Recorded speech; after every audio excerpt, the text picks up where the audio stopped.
welcome back to Balancing Acts. We're talking with Dr. Rivers, the CEO and founder of Emera Solutions, a post-surgery, post-anesthesia transportation to help you get back from the doctor without asking your relatives for help. Let's talk about financing again. Financing a small business. Most of my students in my Grow Profit Scale workshops across the country are very reluctant to borrow money, to get a credit line. They do use credit cards. And oftentimes we bring in a banker, which I think today there are more educations, there are more banks willing to say, what does it take? You know, what do they look at your credit? And it's not just your business. They're going to look at your personal credit too. But walk us through when you first applied for a loan and I think you mentioned already getting rejected, but would you have approached them differently? What are a couple things that would have made that change? And when did you finally go for financing? It's so interesting that you say that, Linda, because I was very innocently going to the bank thinking that I can apply for a loan because I have a business. And it's a great idea. And we all believe that our services or product are a great idea. Right. And I was getting rejected, and I was like, okay, what did I do wrong? At that time, I went to the Goldman Sachs program, which is a 6-month program, totally free. You have to, I think, make at least a minimum of 150 revenue a year to qualify, and you have to go through several interviews to get into the program, but I did. And so I brought up that conversation, and I said, what do I need? And then they told me, your credit score has to be here. You check your credit score. Also, you have to be bankable. And I was like, I never heard you have to be bankable. What does that mean? And they're like, you have to build a relationship, be bankable. And your credit score, and if you have collateral, if you have service, you have to prove that the numbers are there. But back to the CPA. Yes. I mean, back to the CPA. Had I had one at the beginning and they saw my numbers, they would have said, position yourself this way. Yes. You know, your numbers have to look a little bit like this, so that, because you're going to need these books, these numbers, you're going to need them forever. Even if you're at 20 million, you're going to need these numbers forever. Right. Because at one point you're going to want to sell, or you're going to want to buy. Merger acquisition, right? If you get to a merger acquisition, these numbers still have to be healthy. Yes. So I encourage every entrepreneur to start looking at their numbers. CPAs, you can get them now by fraction CPA, right? You can use them at least every quarter as a consultant for very minimum. You could do so many things. It's not just they're going to take all your revenue and you're not going to have money to pay the bills. That's not what a CPA does. And so I call them the doctors of the numbers, of your numbers. That's what I call them. You need a doctor, right? Everybody needs a doctor. We all go to the doctor. We all get checked up. Why do we do that? Because our health is important, right? Well, the doctor of your business is your CPA. And you got to find the right one. Build a relationship with that CPA and tell them, listen, this is my service. This is my company. Tell me what I need to look like. So when I go to the bank, they look at it and say, huh, we like what we see. You're bankable. Right. And then take care of your credit, because unfortunately credit is everything, right? Yes. But I did get rejected multiple times, and I didn't understand why. Today, I found out through, again, my dissertation of, when I did my doctorate degree, that it wasn't a Elena thing. It wasn't a lot, a lot of women are still some of them going through this, and Latinos as well. So now they're being smart, and they're like, okay, we're going to have to, we're going to have to help these companies out, because they are growing in numbers and they do need our help. And so there are also grants. You got to take your time, but there's also free grants. Yes. There's also pitch competitions, right? There's pitch competitions where WeBank offers with, I'm a counselor, I'm an advisor for the WeBank for the pitch competition. So I talk to the entrepreneur or the founder, and I'm like, pitch it like this, do that. But they're going to give you money if you win, 20,000, 10,000. Hey, that's something, right? Yes, right. Even though we burn through cash very quickly, that is something. At least that's money given to you for free if it's a pitch competition. Right. There's an organization through WeBank called LISC, and I just found out about it. And they give grants for 0 to 1% interest to women. How do you spell that? LISC, LISC. And I just had a conversation with them, and they're not traditional bankers, but if you qualify because you're a woman, minority owned, 51% owned, and all these things, and they look at your profit and loss, they will give you money. And this comes from pharmaceuticals who say, we might not do business with you, but we want to see you grow. So we're going to put some money over here, allocate $35 million for women entrepreneurs that qualify, tap into that money, 0 to 1% interest at a 7 to 10 year loan. I didn't know that. I just found out that not too long ago. So there are programs like that, but that happens because you get involved with the chambers, the local Right. and the national. You get involved with WPO organizations.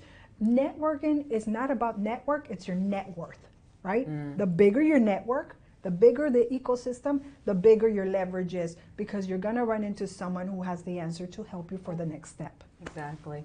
And I think what's also very important for business owners to understand is the difference between cash and profit. Dr. Rivers is talking about, understanding your numbers and your credit score and why a bank would turn you down. But you got to ask your CPA, what does that mean, cash and profit, right? If you don't talk about that, a bank is not going to give you money if there's not enough cash flow to pay the interest.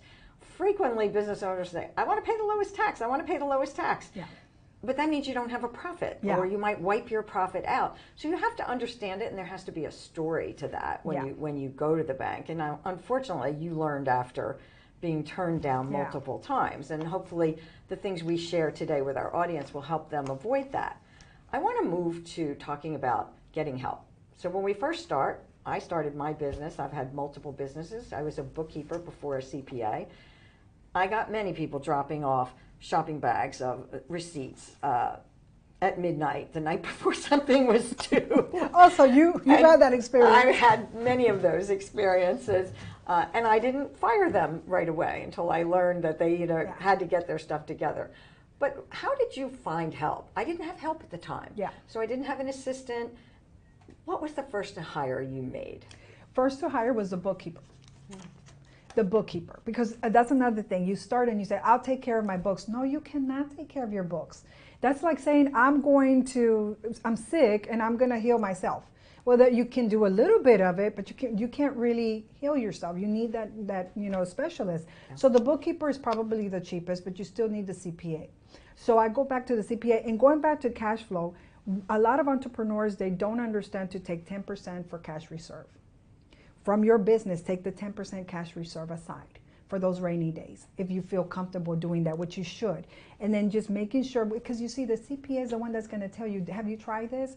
Have you tried about, well, what is your goal here? Well, my goal is to sell. Well, to sell, you have to have healthy numbers. Right. Well, I don't want to sell. Well, then let's just keep the numbers less, because, you want to pay less in taxes. And, they help you from tax problems. The one identity that you do not want to mess with is the IRS. Correct. You do not want to do that. Don't play with that. Don't cross it. Don't cross the line to that, because that's dangerous territory. You can do anything in your business. You can do this and you can do that. You can call all the shots. But when you mess with the IRS, you're really taking a big risk. Yeah. And the CPAs are the ones to make sure that you stay out of trouble. So for us, the bookkeeper was first, and then I found the CPA, which was a local CPA, which we've had for many years, but I think I'm outgrowing him, and it's okay to outgrow your CPA, right? That's a healthy conversation to have. You might have a CPA who, it might not work for you, because there is a chemistry that's not working together, because you're not following the advice that the CPA is giving you. It's important to listen to your CPA, but it's also important for you to build that relationship with the CPA. Right. So that's important, understanding your numbers, understanding your cash flow. A lot of people use, maybe you correct me on this or not, but I've seen many entrepreneurs that use one credit card for their personal and for their business. Pow, pow. Right. Pow, pow if you're doing that, exactly right? Separate it. Right. Keep your receipts. Oh, well, I have some receipts in the car and in the truck. Keep your receipt. Be organized. Right. Because the way you do one thing is the way you do everything, right? So if you're not organized with your paperwork, how can you be organized with a contract? How can you be organized with payroll? How can you be organized with systems and process, which is also another thing that I always advise entrepreneurs. Do you have a systems and process? They're like, what does that mean? I said, do you know how to, if you were to leave today, if I hand this manual over to Susie over there, would she be able to do it? Well, I just know how to do it up here. Okay, well, up here doesn't work. That's not scalable. So organization skills is so important for an entrepreneur. Right. And a lot of entrepreneurs, we're not. Because we don't sit down and well, I do, because, of my schooling, I was taught to do that. But a lot of entrepreneurs, they're just all over the place. Exactly. They just know how to, they have a good product, good service, but they're all over the place. Well, they're technicians, right? Well, they're technicians, that's true. And systems and processes, you're right. I'm also a systemologist, which I help business owners kind of capture the way they do things now without getting too complicated Yeah. about, because if they're overcomplicated, but if you think about hiring that first employee, Yeah. if you get it out of your head Yes. on paper, Yeah. you'll be able to hire someone and use it to And train you don't get them. frustrated and you don't Otherwise, fire them for- you won't want to hire them, right? Or you fire them and Yeah. they were like, well, I didn't know what I was doing. Exactly, Anyways, you exactly. fire me because I don't know what I was supposed to do to begin Exactly, with. exactly. And that's a big mistake. So you want to make sure that you are the person who has this vision, the protocols, the systems. With AI today, you could do so much. You could learn so much. You can get organized. It takes one AI to organize your calendar. It takes one AI to create a protocol. Yes. It takes one, all of that. So there's no excuses now. Now you just want to be lazy. So now you can have an employee because you want help, right? But you can use AI to supplement it. Exactly. And we're going to get ready to take a commercial break. I hope you gained some insights during this episode about understanding your numbers, understanding cash and profit, and being able to work with a bank. When we come back, we'll talk about building partnerships.